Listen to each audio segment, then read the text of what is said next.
നമസ്കാരം. കേരളക്കരയെ ഞെട്ടിച്ച ചില കൊലപാതക പരമ്പരകളാണ് പലയിടത്തായി പല ജില്ലകളിലായി സംഭവിച്ചുകൊണ്ടിരിക്കുന്നത്. ഏറ്റവും അടുത്ത സംഭവിച്ച വെഞ്ഞാറമൂട് കൂട്ടക്കൊലപാതകം. അഫാൻ എന്ന 23-കാരൻ തന്റെ കുടുംബത്തിലെ 6 പേരെ കൊല ചെയ്യാനായി, അതിൽ 5 പേരെയും കൊല ചെയ്ത് സ്വന്തം മാതാവിനെയും കാമുകിയെയും കുഞ്ഞനുജനെയും മറ്റ് ഉറ്റ ബന്ധുക്കളെയും ഒക്കെ തന്നെ ഒരു ദയാദാക്ഷിണ്യവുമില്ലാതെ, ദയയുടെ ഒരു കണിക പോലും ഇല്ലാതെ ചുറ്റിക കൊണ്ട് തലയ്ക്കടിച്ച് അതിക്രൂരമായി കൊലപ്പെടുത്തിയത് നമ്മളെ ഒരു ഞെട്ടലോടെയാണ് കേട്ടത്. കേരളത്തിലെ ഇപ്പോഴത്തെ തലമുറ എങ്ങോട്ടാണ് പോകുന്നത് എന്നുള്ള ചോദ്യം അന്ന് മുതൽ ഉയർത്തിയതാണ്. അതിന് പിന്നാലെ പലതരത്തിലുള്ള സ്കൂളുകളിൽ നടക്കുന്ന റാഗിംഗ്, കോളേജുകളിൽ നടക്കുന്ന റാഗിംഗ്, അതിനിരയായി കൊല്ലപ്പെടുന്ന സംഭവങ്ങൾ. ഏറ്റവും ഒടുവിൽ താമരശ്ശേരിയിലടക്കം 10ാം ക്ലാസ്സുകാരനെ നഞ്ചക്കുപയോഗിച്ച് അതിക്രൂരമായി അടിച്ചു കൊലപ്പെടുത്തിയ ഒരു കൂട്ടം വിദ്യാർത്ഥികൾ, അതിന് പിന്നാലെ അവരുടെ ആഘോഷം, ഇതൊക്കെ തന്നെ വാഴ്ത്തപ്പെടുകയാണ് സമൂഹ മാധ്യമങ്ങളിലൂടെ ഒരു കൂട്ടം കുട്ടികൾ. സാർ, ശരിക്കും ഇപ്പോ കേരളത്തിലെ വിദ്യാർത്ഥി സമൂഹം എടുത്തു പറയുകയാണെങ്കിൽ ഒരു 20-25 വയസ്സ് പ്രായമുള്ള കുട്ടികൾ, 15 വയസ്സ് മുതൽ 25 വയസ്സ് വരെ പ്രായമുള്ള കുട്ടികൾ, അവർക്കിടയിൽ ഒരു കൊലപാതകം എന്ന് പറയുന്നത് വളരെ നിസ്സാരമായ സംഭവമാണ്. വളരെ പ്രധാനപ്പെട്ട ഒരു കാര്യം, ഈ കുട്ടികളുടെ ഇടയിൽ ഒരു ഭാഷയുണ്ട്, ഈ ചെറുപ്പക്കാരുടെ ഇടയിൽ.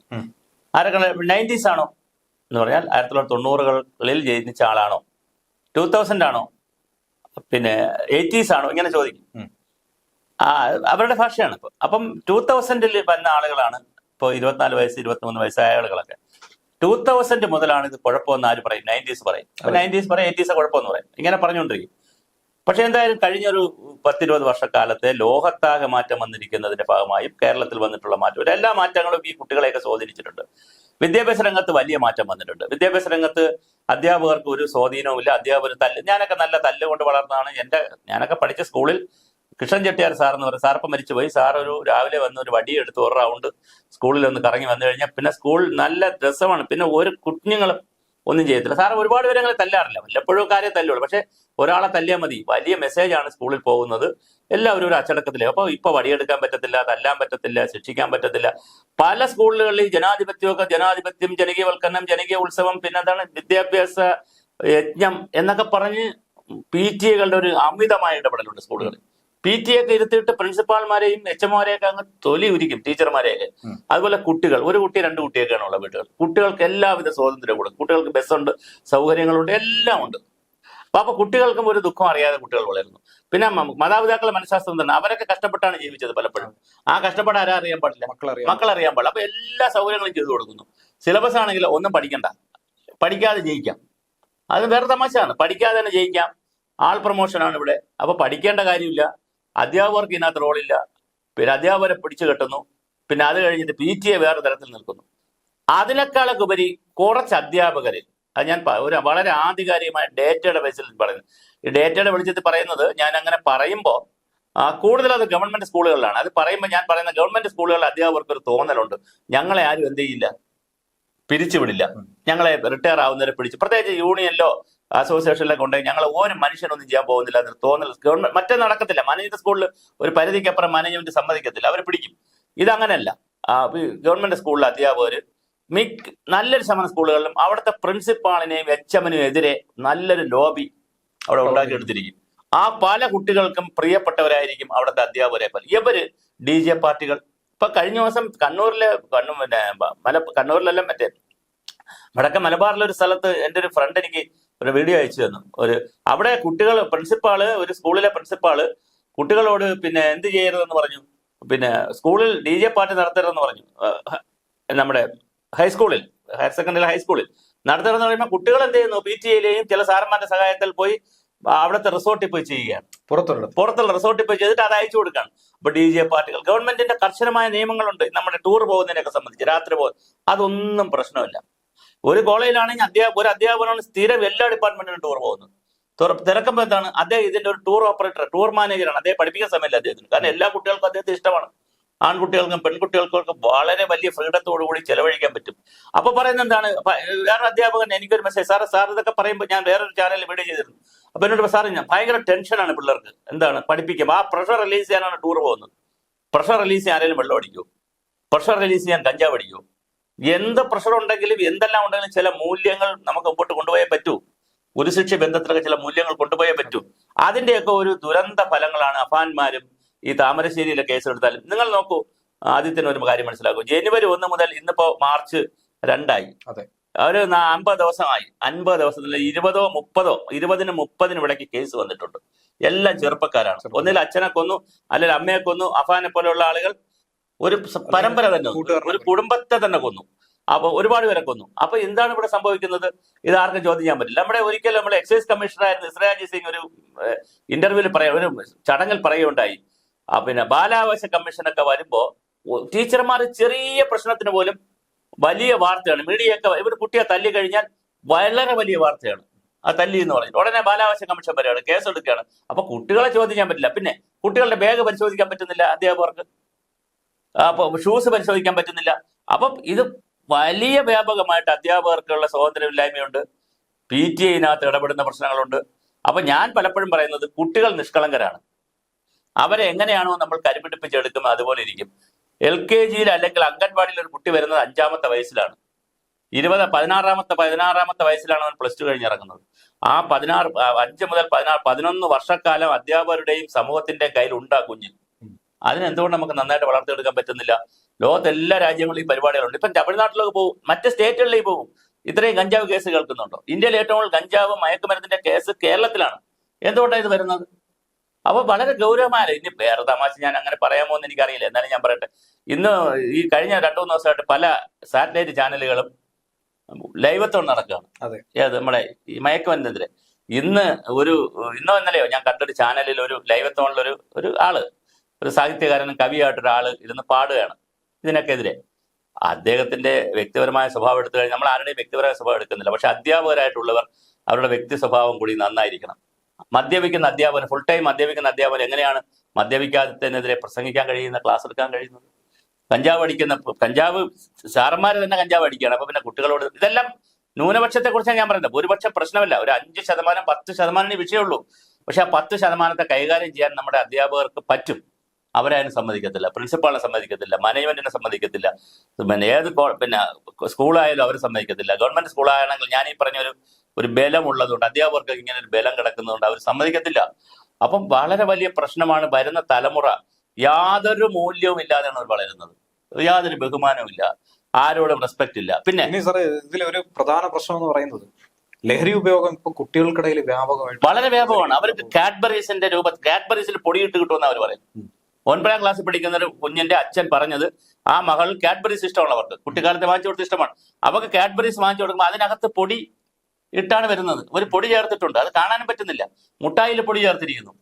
ഇവിടെ ഇപ്പോൾ ഉള്ള പ്രശ്നം, ഇപ്പൊ നിങ്ങൾ ആദ്യം തന്നെ ഞാനൊക്കെ ഉള്ള കുട്ടിക്കാലത്ത്, അല്ലെങ്കിൽ ഒരു 70-കൾക്ക് 80-കൾക്ക് മുമ്പുള്ള ഏത് തലമുറയായാലും, പഴയ തലമുറയിൽപ്പെട്ടവർ ആയാലും മുത്തശ്ശി കഥകൾ പറഞ്ഞിരുന്നു, അമ്മൂമ്മമാർ കഥ പറഞ്ഞിരുന്നു, പുരാണങ്ങൾ വായിച്ചിരുന്നു.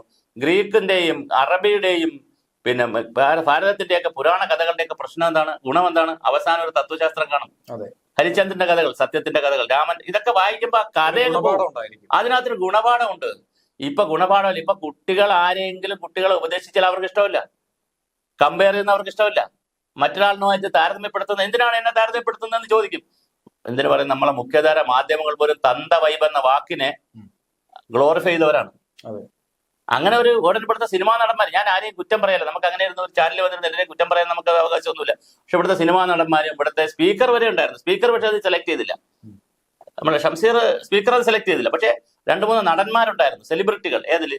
ഈ 2024 വാക്കുകൾ സെലക്ട് ചെയ്യാനായിട്ട്. അതിൽ തന്ത വൈബാണ് അവർ സെലക്ട് ചെയ്ത വാക്ക്. എന്ത് വാക്കാണത്? തന്തയ്ക്ക് വിളിക്കുന്നതാണോ ഇവിടെ?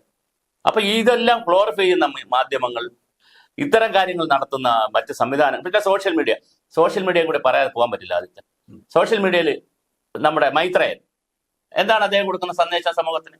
ലൈംഗികതയെക്കുറിച്ചും കുടുംബജീവിതത്തെക്കുറിച്ചും, സ്ത്രീകൾ വന്നിരിക്കുന്നത് എന്ത് വസ്ത്രം ധരിക്കാനാണെന്നും വസ്ത്രം ധരിച്ചില്ലെങ്കിലും കുഴപ്പമില്ലെന്നൊക്കെ പറഞ്ഞ്, പിന്നെ എത്ര സ്ത്രീകളുമായിട്ട് ലൈംഗിക ബന്ധമാകാന്നൊക്കെ പറഞ്ഞ് വളരെ ലൈംഗിക അരാജകത്വമൊക്കെയാണ് പുള്ളിക്കാരൻ ചാനലുകളിൽ വന്നിരുന്ന് പറയുന്നത്. രവിചന്ദ്രനെ പോലുള്ള ആളുകൾ, അതുപോലെ തന്നെ ഡോക്ടർ വൈശാഖ്, അതേ MG കോളേജിലെ ഒരു പ്രൊഫസറോ മറ്റുമാണ്. വൈശാഖിനൊക്കെ വന്നിരുന്ന് എന്തൊക്കെയാണ് പറയുന്നത്?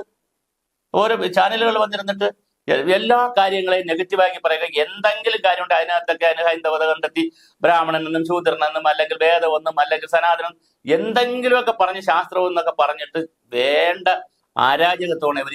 നിങ്ങൾ നോക്കൂ, അവരുടെ എല്ലാ ചാനലുകളും നോക്കൂ, അവരുടെ സ്വന്തം യൂട്യൂബ് ചാനലുണ്ട് അവർക്ക്. അവർ മറ്റ് ചാനലുകളിൽ വരുന്നു, വലിയ പ്രഭാഷണങ്ങളിൽ പോയി സംസാരിക്കുന്നു. ഏതെങ്കിലും ഒരു നല്ല സന്ദേശം ഒരു പരിപാടി കഴിയുമ്പോൾ നമ്മൾ പോയി കണ്ടു, നല്ലൊരു സന്ദേശം അവിടെ നിന്ന് കിട്ടി, നാളെ മുതൽ എൻ്റെ ജീവിതത്തിൽ ഈ സന്ദേശം നടപ്പിലാക്കാം എന്നുള്ള പരിപാടിയില്ല. രാമൻ എവിടെ ജനിച്ചു, കൃഷ്ണൻ എവിടെ ജനിച്ചു, രാമന്റെ അച്ഛനാര്, ഇങ്ങനെ ആവശ്യമുള്ളത് രാമൻ സീതയെ ഉപേക്ഷിച്ച് മനുഷ്യന്റെ ജീവിതത്തിന് ആവശ്യമില്ലാത്ത ഒരുപാട് കാര്യങ്ങളെ കിണ്ടിപ്പറക്കി പണ്ട് കാലത്ത് ഇവിടെ ഉണ്ടായിരുന്നതിനെയൊക്കെ തോണ്ടി എടുത്തുകൊണ്ട് വന്ന് അതിങ്ങനെ കുത്തിവെക്കുകയാണ് ചെയ്യുന്നത്. ഒരു മതസ്പർദ്ധയൊക്കെയാണ് കുത്തിവെക്കുന്നത്. എന്താ പറയുന്നത്? ഇവിടെ ശ്യാംകുമാർ, ഡോക്ടർ ശ്യാംകുമാർ എന്ന ഇപ്പം വളരെ ഫേമസ് ആയി വരുന്ന ഒരാളുണ്ട്, ഡോക്ടർ ശ്യാംകുമാർ. അദ്ദേഹം സംസ്കൃതത്തിൽ പിഴച്ചിട്ടാണ്. അദ്ദേഹം ഒരു ദിവസം രാവിലെ ഇട്ടിരിക്കുന്നുണ്ട്, പിന്നെ അംബേദ്കർ പറഞ്ഞിരിക്കുന്നു കുംഭമേളയിൽ പോയി കഴിഞ്ഞാൽ പിന്നെ എന്താണ് ഭജനം നടത്തി കഴിഞ്ഞാലും തുളസിമാല ഇട്ടാലും പട്ടിണി മാറുമോ എന്ന് ചോദിച്ചിരിക്കുന്നു. മാറുമില്ലായിരിക്കും.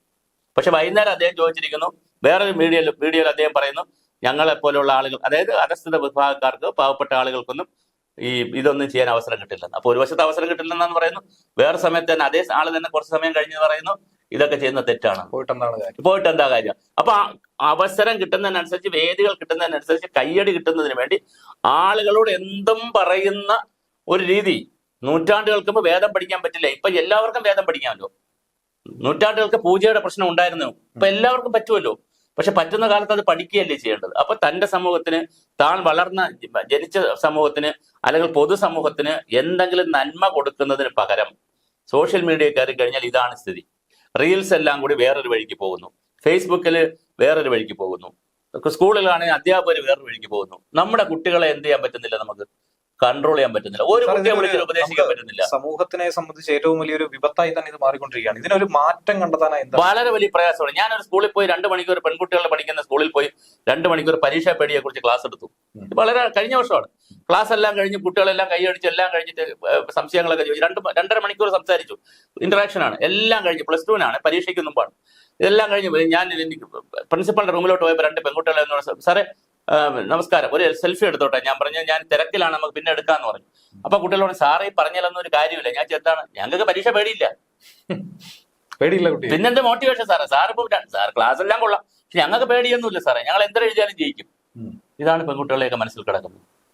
കൊച്ചു പിള്ളേർ പോലും ഇങ്ങനെയാണ് ചിന്തിക്കുന്നത്. വളരെ കൊച്ചു കുട്ടികൾ പഠിക്കാതെ ജയിക്കാമെന്നുള്ള ചിന്ത. എന്തും ചെയ്യുന്നതാണ് സ്വാതന്ത്ര്യം.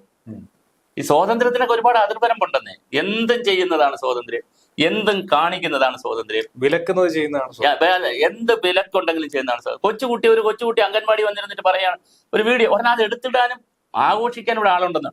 ആ അംഗൻവാടിയിൽ നാളെ തൊട്ട് ബിരിയാണി കൊടുത്താൽ നന്നായിരിക്കും. ഉടനെ തന്നെ ഏതെങ്കിലും ഒരു കുട്ടി വേറെ കുട്ടി പറയണം കല്യാണം കഴിച്ചാൽ നന്നായിരിക്കും എന്ന് പറയാം, കല്യാണം കഴിച്ചു കൊടുക്കും. ഉടൻ തന്നെ മന്ത്രി പറയുന്നു, അവിടെ ആളുകൾ കൊല്ലുന്നു, സംഘടന ചെയ്യുന്നു, ബിരിയാണി വാങ്ങിച്ചു കൊടുക്കുന്നു, ആഘോഷമാണ്. അപ്പൊ കുട്ടികളിൽ എന്താണ് ആ പ്രായത്തിൽ കഴിക്കേണ്ട സാത്വിക ഭക്ഷണം എന്താണ്, എത്ര മീറ്റ് കഴിക്കാം, എത്ര കഴിച്ചുകൂടാ, എല്ലാത്തിനെ സംബന്ധിച്ച് നല്ല ധാരണ ഉണ്ടായിട്ടാണ് ലോകത്തെ എല്ലാ രാജ്യങ്ങളും കുഞ്ഞുങ്ങളെ വളർത്തിയെടുക്കുന്നത്. രാജ്യത്തിന്റെ അസറ്റ് എന്താണ്? നിങ്ങൾക്കൊരു രാജ്യത്തെ വിദ്യാഭ്യാസത്തിലൂടെ ആ രാജ്യത്ത് നിങ്ങൾക്ക് 2 രീതിയിൽ തകർക്കാം. ഒന്നുകിൽ വിദ്യാഭ്യാസം കൊടുക്കാതിരിക്കുക, അല്ലെങ്കിൽ വികലമായ വിദ്യാഭ്യാസം കൊടുക്കുക. 2 തകർക്കാം. 2ലും തകർന്നു പോകും ജനങ്ങൾ. കൊടുത്തും തകർക്കാം, കൊടുക്കാതിരുന്നും തകർക്കാം. ഇത് നമ്മൾ കൊടുത്താണ് തകർക്കുന്നത്. നമ്മൾ സമ്പൂർണ്ണ സാക്ഷി എല്ലാം പറയുകയാണ്. പക്ഷെ വളരെ വികലമായ ഒരു വിദ്യാഭ്യാസ സമ്പ്രദായത്തിലൂടെ വികലമായ അധ്യാപകരൊക്കെ ഇടുന്ന വസ്ത്രം, ചെറുപ്പക്കാരായ അധ്യാപകർ റീൽസ് ഒക്കെ ഇട്ട് ഫേസ്ബുക്കിൽ, അധ്യാപകർക്ക് അപ്പൊ എന്നോട് ചോദിക്കുമ്പോൾ യൂണിഫോം വേണം. ഇനിയിപ്പോൾ ആലോചിക്കണം, നമുക്ക് അധ്യാപകർക്ക് യൂണിഫോം വേണം, കോഡ് ഓഫ് കോണ്ടാക്ട് വേണം. ഇവിടെ മിലിറ്ററിയിൽ ജോലി ചെയ്താൽ, നേവിയിൽ ജോലി ചെയ്താൽ, ഞാൻ ഇടയ്ക്ക് ഒരു വലിയ മിലിറ്ററി ഓഫീസറെ കണ്ടു, വളരെ വലിയ ഓഫീസറോട് ഞാൻ സാറിന് ഫേസ്ബുക്ക് ഐ ഡി ഉണ്ട്. അദ്ദേഹം ചിരിച്ചിട്ട് പറഞ്ഞു, അയ്യോ ഫേസ്ബുക്കോ, ഞങ്ങൾക്ക് ഫേസ്ബുക്ക് ഒന്നും പറ്റില്ല. ഞാൻ പറയാം, അല്ല ഒരു പോസിറ്റീവ് ഇല്ല, ഞങ്ങൾക്ക് ഫേസ്ബുക്ക് ഒന്നും പറ്റത്തില്ല. അപ്പൊ ആവിഷ്കാര സ്വാതന്ത്ര്യം, താല്പര്യം ഉണ്ടെങ്കിൽ മിലിറ്ററിയിൽ ജോയിൻ ചെയ്താൽ മതി. ഇവിടെ എല്ലാവർക്കും യൂണിഫോം ഇല്ലേ? സ്കൂളിൽ അധ്യാപകർക്ക് യൂണിഫോം കൊണ്ടുവരേണ്ട സമയമായി. നമ്മൾ പുതിയ എല്ലാം നെഗറ്റീവ് അല്ലല്ലോ പറയുന്ന സമയമായി. കോഡ് ഓഫ് കോണ്ടാക്ട് കൊണ്ടുവരേണ്ട സമയമായി. ഇപ്പൊ നിലവിലുള്ള ഒരുപാട് കോഡ് ഓഫ് കോണ്ടാക്ട് ഉണ്ട് പലതിനെ സംബന്ധിച്ച്, ടൂറിനെ സംബന്ധിച്ച് പല, അത് സ്ട്രിക്റ്റ് ആയിട്ട് നടപ്പാക്കേണ്ട കാലമായി. പിന്നെ കുഞ്ഞുങ്ങളോടൊപ്പം ഡാൻസ് ചെയ്യുന്നത്, കുഞ്ഞു ക്ലാസ്സുകളിൽ അവരോടൊപ്പം ഡാൻസ് ചെയ്ത് പഠിപ്പിക്കാം, അവരെ വളർത്തിയെടുക്കാം. പക്ഷെ കുട്ടികൾ വളർന്ന് 18 വയസ്സാകുമ്പോൾ ഏകദേശം ടീച്ചർമാരുടെയും സാറന്മാരുടെ അതേ ആരോഗ്യ തടിയുള്ളതാണ്. ഈ ഇടയ്ക്ക് ഒരു കോളേജിൽ, ഞാൻ ഇതെല്ലാം പറയുമ്പോൾ നമുക്ക് ഒരുപാട് ഡേറ്റയുണ്ട്, ഇതൊന്നും പുറത്തു പറയാൻ പറ്റുന്നില്ല.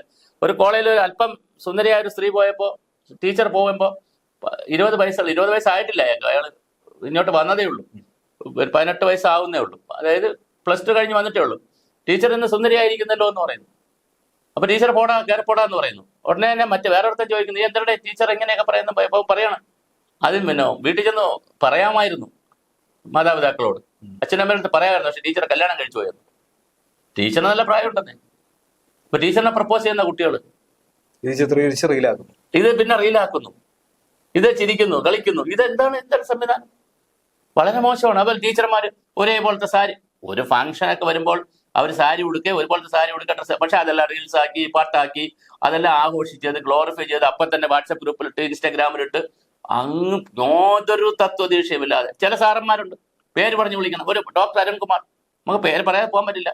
അരുൺകുമാർ ഒരു ഇന്റർവ്യൂവിന് പറയുകയാണ്, അതേ കോളേജിലെ അസിസ്റ്റന്റ് പ്രൊഫസർ ആയിരുന്നു പൊളിറ്റിക്സിന്റെ. ഞാൻ ക്ലാസ്സിൽ രാവിലെ ചെല്ലുമ്പോൾ സാറും കുട്ടികളെല്ലാം എന്നെ സാറേ എന്ന് വിളിക്കുന്നു. ഞാൻ അവരോട് പറഞ്ഞു, നിങ്ങൾ എന്തിനാണ് എന്നെ സാറേ എന്ന് വിളിക്കുന്നത്? എന്റെ തന്തയ്ക്ക് വിളിക്കൂ. ഡോക്ടർ അരുൺകുമാർ ചോദിക്കുകയാണ്, നിങ്ങൾ എന്തിനാണ് എന്നെ സാറേ എന്ന് വിളിക്കുന്നത്? നിങ്ങളെ സുഹൃത്താണ് ഞാൻ. എന്ത് സുഹൃത്ത്? ഞാൻ എന്നെ പഠിപ്പിച്ചൊരു അധ്യാപകനുണ്ട്, അദ്ദേഹം ഇപ്പോഴും ജീവിച്ചിരിപ്പുണ്ട്. അദ്ദേഹം കേൾക്കുകയാണെങ്കിൽ അയച്ചും കൊടുക്കാം. അദ്ദേഹത്തിന്റെ പേര് ഞാൻ പറയുന്നില്ല, ബാക്കിയെല്ലാം പറയാം. അദ്ദേഹം ഞാൻ ഡിഗ്രിക്കും യൂണിവേഴ്സിറ്റി കോളേജിലാണ് PG-ക്കും പഠിച്ചത്. അദ്ദേഹത്തിന്റെ പേരെ വിളിക്കാവോ? അദ്ദേഹത്തിന് നിർബന്ധിപ്പിച്ച പുള്ളി വിളിപ്പിക്കും, എല്ലാവരെ കൊണ്ട് വിളിപ്പിക്കും. ഞാൻ ഇതുവരെ വിളിച്ചിട്ടില്ല. അപ്പൊ ഞാൻ സാറിനെ വിളിച്ചിട്ടുള്ളൂ. അപ്പൊ എന്നോട് പറഞ്ഞിട്ടുണ്ട്, അദ്ദേഹം JNU-ലൊക്കെ പഠിച്ച് കുറച്ച് പുരോഗമനപരമായിട്ട് വേറെ തരത്തിലേക്ക് വന്ന ആളാണ്. അപ്പൊ അദ്ദേഹം ഇപ്പോഴും പറയുന്നത് എന്താണ്, എന്നെ പേരെ വിളിക്കാവൂ. ഞാൻ പക്ഷെ ഇതുവരെ എന്തേ വിളിച്ചിട്ടുള്ളൂ? സാറാണ്. എന്നെ പഠിപ്പിച്ച സാറാണ്. അദ്ദേഹം എനിക്ക് അധ്യാപകനാണ്, എന്നെ സാറാണ്. എന്റെ സംസ്കാരം അതാണ്, ഭാരതത്തിന്റെ ഇന്ത്യയുടെ എന്റെ സംസ്കാരം അതാണ്. ഞാൻ ഒരു കാരണവശാലും അദ്ദേഹത്തിന്റെ പേര് വിളിക്കത്തില്ല. ചില മാഷെന്നോട് ചേർത്ത് വിളിക്കാം, മിനിമം അതേ വിളിക്കത്തുള്ളൂ. പക്ഷെ അദ്ദേഹം അത് ഇഷ്ടപ്പെടുന്നു. പക്ഷെ ഈ അത് പിന്നെ കോളേജിലാന്ന് പറയാം. പിന്നെ കുറച്ചുകൂടി പറയാം, PG-ക്കൊക്കെ വന്നതിന് ശേഷം. ഇത് താഴ്ന്ന ക്ലാസ്സുകളിൽ, സ്കൂൾ ക്ലാസ്സുകളിലെ കുട്ടികൾ നാളെ തൊട്ട് നിങ്ങൾ എന്റെ പേര് വിളിച്ചാൽ മതി എന്ന് സാറന്മാർ പറഞ്ഞാൽ, ടീച്ചർമാർ പറഞ്ഞാൽ വളരെ വലിയ പ്രശ്നമാണ്, വളരെ ഗുരുതരമായ പ്രശ്നമാണ്. ഞാൻ വേറെ ഒരുപാട് കാര്യങ്ങൾ മനസ്സിലാക്കുന്നു ആദിത്യൻ. ഈ രംഗത്തൊക്കെ നിൽക്കുന്നത് കൊണ്ട് നമുക്ക് ഒരുപാട് ഡേറ്റ കിട്ടുന്നുണ്ട്. അധ്യാപകർ, പെൺകുട്ടികളോടുള്ള ഇടപെടലുകൾ. ഒരു പ്രൊഫസർ, ഈയിടയ്ക്ക് ഒരു പ്രൊഫസർ, ഭയങ്കര പ്രൊഫസറാണ്, ഏത് പെൺകുട്ടികളെ കണ്ടാലും ബാക്കിൽ തട്ടും. പ്രോജക്ട് ചെയ്താൽ ബാക്കിൽ തട്ട്, പ്രോജക്ട് ചെയ്തില്ലെങ്കിൽ തട്ടിയേ ചോദിക്കുള്ളൂ, പുറകിൽ തട്ടിയ കാര്യങ്ങൾ ചോദിക്കത്തുള്ളൂ. അത് പ്രൊഫസറാണ്, വലിയ നേതാവാണ് ഇവിടുത്തെ ഒരു കേരളത്തിലൊരു കോളേജിൽ. ഞാൻ പേര് പറയുന്നില്ല ചാനലിലൂടെ. ഇതൊക്കെ സംഭവിക്കുകയാണ് ഈ കേരളത്തിൽ. ആരെങ്കിലും ചോദിക്കാനുണ്ടോ? ഒരു മനുഷ്യൻ ഇവിടെ ചോദിക്കാനില്ല. എന്താണ് ഇവിടുത്തെ സ്വാതന്ത്ര്യം? ലോകത്ത് എവിടെയെങ്കിലും ഇങ്ങനത്തെ സ്വാതന്ത്ര്യമുണ്ട്? ലോകത്തെ എല്ലാ രാജ്യങ്ങളിലും ഉണ്ട്. തൊട്ടടുത്ത് നിങ്ങൾ ഡേറ്റ എടുത്ത് നോക്കൂ, തൊട്ടടുത്ത് ഏതെങ്കിലും തമിഴ്നാട് പോലുള്ള ഏതെങ്കിലും സ്റ്റേറ്റിൽ ഇങ്ങനെയുണ്ടോ? എല്ലാ സ്റ്റേറ്റിലും ഇതൊക്കെ ഉണ്ടല്ലോ, സ്വാതന്ത്ര്യം കിട്ടുന്നുണ്ടല്ലോ, എല്ലാ സ്റ്റേറ്റിലും സോഷ്യൽ മീഡിയ ഉണ്ടല്ലോ. എന്താ അവിടുത്തെ കുട്ടികളൊക്കെ ഇങ്ങനെ പോകാത്തത്? ഇത്രയും കൊലപാതകം. അതേ വാർത്ത വരാത്തതാണ്. വാർത്ത വരാതില്ല എന്ന് പറയാൻ പറ്റില്ല. കാരണം ഇന്ത്യയിൽ എവിടെ ഏത് കൊച്ചു സ്ഥലത്ത് എന്ത് കാണുന്നാലും നമുക്ക് എന്ത് കിട്ടുന്നുണ്ട്? ഇവിടെ വാർത്ത കിട്ടുന്നുണ്ട്. ഏത് കൊച്ചു കാര്യവും വാർത്ത കിട്ടുന്നുണ്ട്. അപ്പൊ വാർത്ത വരാത്തതല്ല, ഇത് ഉണ്ടാവുന്നില്ല, അല്ലെങ്കിൽ റിപ്പോർട്ട് ചെയ്യപ്പെടുന്നില്ല. അങ്ങനെ ഉണ്ടാവാം. ഇവിടെ എല്ലാം റിപ്പോർട്ട് ചെയ്യപ്പെടുന്നു, സെൻസിറ്റീവ് ആണ്, അവിടെ റിപ്പോർട്ട് ചെയ്യപ്പെടുന്നില്ല എന്ന് പറയാം. എന്നാൽ പോലും നമ്മൾ അറിയുന്നില്ലല്ലോ. അപ്പൊ ഇത് വളരെ ഗൗരവമായ കേരള സമൂഹം മാറ്റി ചിന്തിക്കേണ്ട സമയമായി. 2-3 കാര്യങ്ങൾ ഞാൻ 1, 2, 3 എന്ന് പറയാം. 1, അധ്യാപകർക്ക് നല്ല ഫ്രീഡം കൊടുക്കേണ്ട സമയമായി. 2, അധ്യാപകരിൽ ഈ കുഴപ്പക്കാരെ, DJ, മറ്റ് സ്വഭാവ ദൂഷ്യമുള്ള അധ്യാപകരെ എല്ലാം പറഞ്ഞു വിടേണ്ട സമയമായി. മദ്യപിക്കില്ല, ഗഞ്ചാവ് വലിക്കില്ല, ഇതുപോലത്തെ കാര്യങ്ങൾ ചെയ്യില്ല എന്ന് സ്റ്റേറ്റ്മെന്റ് വാങ്ങേണ്ട സമയമായി. എല്ലാ അധ്യാപകരെയും എന്ത് വാങ്ങണം? സ്റ്റേറ്റ്മെന്റ് വാങ്ങേണ്ട സമയമായി. അവരുടെ ജോലി ഇപ്പോൾ ഉള്ളവരെ നിന്ന് വാങ്ങിക്കണം, പുതിയ ആളുകളെ നിന്ന് മേടിക്കണം. അങ്ങനെയുള്ളവർ അവിടെ ജോലി ചെയ്താൽ മതി. അല്ലാത്തവർ അധ്യാപക പണിക്ക് പറ്റിയതല്ല. ഓരോ പണിക്ക് ഓരോ കാര്യമുണ്ടെന്നേ, മനസ്സിലായി? ഇപ്പൊ ആരാച്ചാര സ്വഭാവം ഉള്ളവനെ പിടിച്ച് ഡോക്ടറാക്കാൻ പറ്റത്തില്ല. ഇവിടെ ഓരോ പ്രൊഫഷനും ഒരു എത്തിക്സ് ഉണ്ട്, ഒരു പ്രൊഫഷണൽ എത്തിക്സ് ഉണ്ട്. അപ്പൊ എത്തിക്കൽ കോഡ് ഉണ്ടാക്കണം. എല്ലാവരും സ്റ്റേറ്റ്മെന്റ് കൊടുക്കണം. ഞങ്ങൾ മദ്യപിക്കില്ല, ഏതുവരെ? ഇത് തീരുന്നവരെ, ഞങ്ങളുടെ റിട്ടയർമെന്റ് വരെ ഞങ്ങൾ മദ്യപിക്കില്ല എന്നുള്ള സ്റ്റേറ്റ്മെന്റ് കൊടുക്കണം. പിടിച്ച അപ്പം ജോലി എന്ന് പറഞ്ഞു വിടണം. വേറെ ന്യായമില്ല. കോഡ് ഓഫ് കോണ്ടാക്ട് കൊണ്ടുവരണം, ഡ്രസ് കോഡ് കൊണ്ടുവരണം, ടൂറിന് കോഡ് ഓഫ് കോണ്ടാക്ട് കൊണ്ടുവരണം, ടൂറിന് ഒരു മാനുവൽ ഉണ്ടാക്കണം, ടൂർ മാനുവൽ. അതനുസരിച്ച് കാര്യങ്ങൾ ചെയ്യാവും. പിന്നെ DJ പാർട്ടികൾ പോലുള്ള കാര്യങ്ങൾ, സ്കൂളിൽ നടത്തുന്ന സെന്റ് ഓഫ് പാർട്ടികൾ, അതിനൊക്കെ കൃത്യമായ ഓരോ ക്ലാസ്സിനനുസരിച്ച് കൊണ്ടുവരണം. മുതിർന്ന ക്ലാസ്സുകളിൽ വേറെ, താഴത്തെ ക്ലാസ്സുകൾ വേറെ, പല പല രൂപത്തിൽ കൊണ്ടുവരണം. ഇപ്പൊ താഴെ അംഗൻവാടിയിലെ കുട്ടികളും ടീച്ചർമാരുമായിട്ട് ആടിയും പാടിയും ഡാൻസ് ചെയ്തൊക്കെ പഠിപ്പിക്കാം, കുഴപ്പമില്ല. കാരണം അവർ കുഞ്ഞു മക്കളാണ്, അവർക്ക് വേറെ മനസ്സിലൊന്നും തോന്നൂല. പക്ഷെ 18 വയസ്സായ 19 വയസ്സായ കുട്ടികളെ രാവിലെ ഒന്ന് പാഠം പഠിപ്പിക്കാന്ന് പറഞ്ഞാൽ അവർ ഡാൻസ് ചെയ്താൽ പിള്ളേർ വേറെ എന്തായാലും ആയിരിക്കും വിചാരിക്കുന്ന മനസ്സിൽ. 13 വയസ്സ് കഴിഞ്ഞാൽ ഇത് പിടിക്കേണ്ട പ്രായമാണ് കുട്ടികളെ. അപ്പൊ അതിനനുസരിച്ചുള്ള 13 വയസ്സ് വരെയുള്ള ഒരു കാറ്റഗറി കുട്ടികളെ പിടിക്കണം. അതിന് വേറൊരു തരത്തിൽ സിലബസാണ്. 13 വയസ്സ് കഴിഞ്ഞാൽ 16 വയസ്സ് വരെ, അതായത് +2 കാലം, 8ാം ക്ലാസ് മുതൽ +2 വരെയുള്ള 5 വർഷക്കാലം വേറൊരു സിലബസ് ആണ്, വേറൊരു സമയം. പിന്നെ കോളേജ് എന്ന് പറയുന്നത് അത് വേറെ ഫ്രീഡത്തിന്റെ ലോകമാണ്. അപ്പം ഇങ്ങനെ കൃത്യമായ പിടിക്കുന്ന പരിപാടികൾ കൊണ്ടുവന്നില്ലെങ്കിൽ, പിന്നെ അതുപോലെ തന്നെ ഈ മയക്കുമരുന്ന്, മദ്യം ഞാൻ വിടുന്നു, മയക്കുമരുന്ന് അതിന്റെ ഉറവിടം അറിയാഞ്ഞിട്ടാണോ? നമുക്ക് ഉറവിടം പിടിക്കാൻ എത്ര സമയം വേണം? പിടിക്കാൻ ഇവിടെ അലക്സാണ്ടർ ജേക്കബ് സാർ പറഞ്ഞല്ലോ, ഇന്ന് ഏഷ്യാനെറ്റ് ചാനലിൽ പറഞ്ഞിരുന്ന അദ്ദേഹം ഇടുക്കിയിൽ എസ് പി ആയിട്ടോ DSP ആയിട്ടോ ഒന്ന് ജോലി ഇരുന്നപ്പോ അദ്ദേഹം പിടിക്കാൻ മലയിൽ കയറി, മലയിൽ നിന്നപ്പോ അന്ന് യൂട്യൂബില്ല, ഫേസ്ബുക്കില്ല, വാട്സപ്പില്ല, ഒന്നുമില്ല, മൊബൈലും ഇല്ല. അപ്പൊ തന്നെ പറഞ്ഞു സാറ് അവിടെ ചെല്ലുമ്പോൾ സാറിന് ട്രാൻസ്ഫർ റെഡി ആയിരിക്കും, സാർ പൊക്കോളാൻ പറഞ്ഞു. താഴെ വന്ന് പുള്ളി വന്നു, ട്രാൻസ്ഫർ ആയി വന്നു. അപ്പൊ ഇത് പ്രൊമോട്ട് ചെയ്യുന്നുണ്ട് സിസ്റ്റം കൂടി. ഇപ്പൊ സിസ്റ്റം ഇത് നന്നായി പ്രൊമോട്ട് ചെയ്യുന്നു. മതസംഘടനകൾ, ജാതി സംഘടനകൾ, അവരെല്ലാം കുറേശ്ശെ ഇത് ഇതിന് അകത്ത് 2-3 വിഷയമുണ്ട് പറഞ്ഞ് നമുക്ക് അവസാനിപ്പിക്കും. ഒന്ന്, ഇത് നല്ല പണം കിട്ടും. ഒന്ന്. രണ്ടാമത്, ഇത് ഉപയോഗിക്കുന്നപ്പോൾ ഒരു ചെറിയ താൽക്കാലിക സുഖം കിട്ടും. താൽക്കാലിക ഒരു സുഖമുണ്ട്, അത് നമ്മൾ മനസ്സിലാക്കുക. വലിയ ദീർഘകാലത്തിലാണ് ഇത് പ്രശ്നം വരുന്നത്. ഒരു കുട്ടിയുടെ അച്ഛൻ ഇതുപോലെ ക്ലാസ് എടുക്കുന്ന ആളാണ്. അപ്പൊ തലേദിവസം രാത്രി വീട്ടിൽ ഇരുന്ന് ലാപ്ടോപ്പിൽ പിറ്റേ ദിവസത്തേക്കുള്ള വീഡിയോ എല്ലാം തയ്യാറാക്കണം. ഇവിടെ മയക്കുമരുന്ന് ക്ലാസ് എടുക്കാൻ തയ്യാറാക്കിയപ്പോൾ ചെറുക്കൻ ചോദിച്ചാൽ, 8ാം ക്ലാസ് പഠിക്കുന്ന ചെറുക്കൻ ചോദിച്ചാൽ അച്ഛൻ എന്താ ചെയ്യുന്നതെന്ന് വെച്ചു. എടാ എനിക്ക് നാളെ ക്ലാസ് ഉണ്ട്, ഞാൻ ഇതൊക്കെ. അപ്പൊ ചെറുക്കൻ ഇത് കൗതുകമായി, അച്ഛൻ എന്തൊക്കെ ചെയ്യാൻ. അപ്പൊ അച്ഛൻ ഏത് വിഷയം എന്ന് ചോദിച്ചപ്പോൾ പറഞ്ഞു ഇത് മയക്കുമരുന്നിനെതിരെ. അപ്പൊ അച്ഛൻ വിചാരിച്ചു ചെറുക്കൻ 8-ലായല്ലോ, അവനും ഇതൊക്കെ പഠിക്കട്ടെ എന്ന് വിചാരിച്ചിട്ട് അവനോടും കുറച്ച് കാര്യങ്ങൾ പറഞ്ഞു കൊടുത്തു. മുട്ടായി അത് ഇതൊക്കെ പറഞ്ഞു കൊടുത്തു. അപ്പോ രാത്രി ഉറങ്ങി. പിറ്റേ ദിവസം രാവിലെ കഴിച്ച് അച്ഛൻ ക്ലാസ്സിന് പോകാൻ വേണ്ടി PowerPoint ആയിട്ട് ഇറങ്ങിയപ്പോൾ ചെറുക്കൻ പറയുകയാണ്, നടന്ന സംഭവമാണ്. ചെറുക്കൻ പറഞ്ഞു, അച്ഛൻ ഇന്നലെ രാത്രി അച്ഛൻ പറഞ്ഞ 3ാമത്തെ മുട്ടായി ഉണ്ടല്ലോ, അതൊന്ന് വാങ്ങിച്ചോണ്ട് പറഞ്ഞേ. അപ്പൊ ചോദിച്ചു അതെന്തിനാടെ? അല്ല, അച്ഛനല്ലേ കഴിഞ്ഞ ആഴ്ച പറഞ്ഞത് ജീവിതത്തിൽ എല്ലാ അമ്മയുമായിട്ടിരുന്ന് നമുക്ക് സംസാരിച്ചു, നമ്മള് ഒരു ജീവിതമേ ഉള്ളൂ, എല്ലാ സുഖ സൗകര്യങ്ങളും അറിഞ്ഞു വേണം ഇവിടുന്ന് പോകാനെന്ന് പറഞ്ഞ അച്ഛൻ ഇന്നലെ ഇത്രയും നല്ലൊരു സാധനം കിട്ടുമെന്ന് അച്ഛൻ പറഞ്ഞിട്ട് ഞാൻ അതൊന്ന് വാങ്ങിച്ചോണ്ട് വെച്ചാൽ ഒരു പ്രാവശ്യം നമുക്ക് ടേസ്റ്റ് ചെയ്തുകൂടെ? അപ്പൊ ഇൻഫർമേഷൻ വളരെ പ്രധാനമാണ്. ശരിയായ രീതിയിൽ ഇതിനെ സംബന്ധിച്ച് ഒരു വിഷയം അവൈലബിൾ ആവുന്നു എന്ന് പറഞ്ഞാൽ ഇൻഫർമേഷൻ വളരെ പ്രധാനമാണ്. എവിടെ കിട്ടുമെന്നുള്ളത് പ്രധാനമാണ്. സോഷ്യൽ മീഡിയയും വാട്സപ്പും ഉള്ളതുകൊണ്ട് ആർക്കും ഏത് രാജ്യത്തിരുന്ന ഫേക്ക് ID വഴിയും ആളുകൾക്ക് എത്തിക്കാൻ പറ്റും. കാരിയർ വേണമെന്നില്ല, കട വേണമെന്നില്ല. അങ്ങനെ ഒരു വല്ലാത്ത ലോകത്താണ്. ഒരു സോഷ്യൽ കണ്ടീഷനിങ് ഉണ്ട്. അത് പറഞ്ഞ് നമുക്ക് വീഡിയോ അവസാനിപ്പിക്കാം. ഒന്ന്, ഒരു മനുഷ്യൻ ജീവിക്കുന്നത്, നമ്മളിവിടെ വന്നപ്പോൾ ഈ കസേര നിങ്ങൾ തന്നുകൊണ്ടാണ് നമ്മൾ ഈ കസേരയിൽ ഇരിക്കുന്നത്. ഇതിനുവരെ വേറെ സെറ്റ് ചെയ്യൊക്കെ അങ്ങനെ ഇരുന്നത്. ഇവിടെ ഇങ്ങനെ സെറ്റ് ചെയ്തതുകൊണ്ടാണ് ഇവിടെ ഇരിക്കുന്നത്. നമ്മൾ സോഷ്യൽ കണ്ടീഷനിങ് ഉണ്ട്. കിട്ടുന്ന സാഹചര്യങ്ങൾക്കനുസരിച്ച് മനുഷ്യൻ ജീവിക്കും. അതിൽ അവർക്ക് വിദ്യാഭ്യാസം, അവർക്ക് കിട്ടുന്ന അത് ഔപചാരിക സ്കൂളിൽ നിന്ന് കിട്ടുന്ന ഔപചാരിക വിദ്യാഭ്യാസം, അനൗപചാരിക വിദ്യാഭ്യാസം, അവരുടെ എക്സ്പീരിയൻസ്, പിന്നെ സ്വന്തമായി ഉണ്ടാകുന്ന കുറെ കാര്യങ്ങൾ, പിന്നെ സമൂഹം. അതിൽ social media, net, internet, WhatsApp, ഇതെല്ലാം നമ്മളെ സ്വാധീനിക്കും. ഇതെല്ലാം കൂടി ചേർത്താണ് എന്ത് ചെയ്യുന്നത്, നമുക്ക് നമ്മളെ രൂപപ്പെടുത്തുകയും എന്റെ പ്രവൃത്തിയിലേക്ക് വരുന്നത്, എന്റെ സെൻസിലേക്കും എന്റെ ബോധമണ്ഡലത്തിലേക്കും ഈ സോഷ്യൽ കണ്ടീഷനിങ് ഉണ്ട്. ഇത് മാറ്റിയെടുക്കുക എന്ന് പറയുന്ന പണിയാണ് നമ്മൾ ചെയ്യേണ്ടത്. അപ്പോൾ അതൊരു വലിയ പണിയാണ്. തുടങ്ങണം സ്കൂളിൽ നിന്നോ, അല്ലെങ്കിൽ എല്ലാ ഭാഗത്തു നിന്നോ തുടങ്ങണം. ഗവൺമെന്റ് മാത്രം വിചാരിച്ചാൽ തീരുന്നൊരു വിഷയമല്ലത്. എല്ലാ ഭാഗത്തു നിന്നും ഉണ്ടാവണം. പക്ഷെ ഗവൺമെന്റ് ആണ് എന്ത് ചെയ്യേണ്ടത്, മുൻകൈ എടുക്കേണ്ടത്, ഇനിഷ്യേറ്റീവ് എടുക്കേണ്ടതും ഒരു ആക്ഷൻ പ്ലാൻ കൊണ്ടുവരേണ്ടതും ഗവൺമെന്റ് ആണ്. പക്ഷെ അതിനനുസരിച്ച് ജനങ്ങൾ ഉണർന്നേ കഴിയും.